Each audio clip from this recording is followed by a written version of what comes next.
For those of you who missed this week's episode of the Shadowspark Chronicles, here's what's been happening. Our group awakens to the night of the city, and they discuss how best to use Crow to their advantage as they search out Ethan Shadowspark. They decide that she will follow them from the rooftops, and they head to the mausoleum.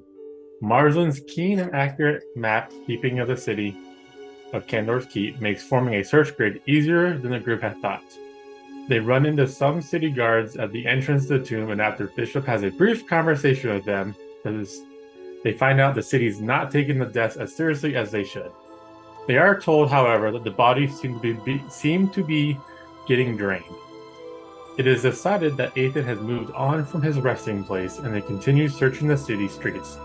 After some time, they see a cloaked individual down a dark alley hunched over another person.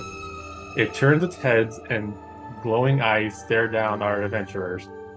It dashes off into the darkness, where Oz, Bishop, and Marsland run after. Quentin stops to check on the body, but finds this person has already been killed. He then runs after the group.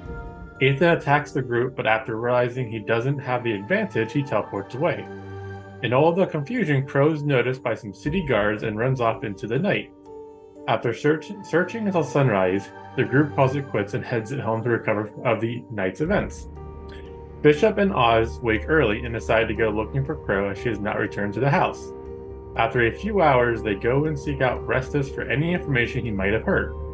Restus does not know anything about a capture, but does explain that he's having a hard time trying to find anyone to go into the caverns below the city in order to recover whatever remains of the missing expedition.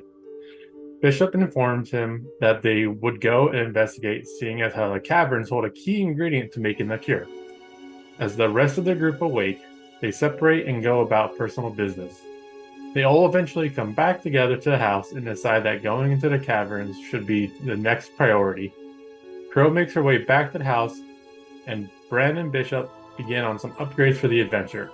Please join us every Monday at 7 p.m. Eastern Standard Time as we continue working on the adventures for the Shadowspark Chronicles.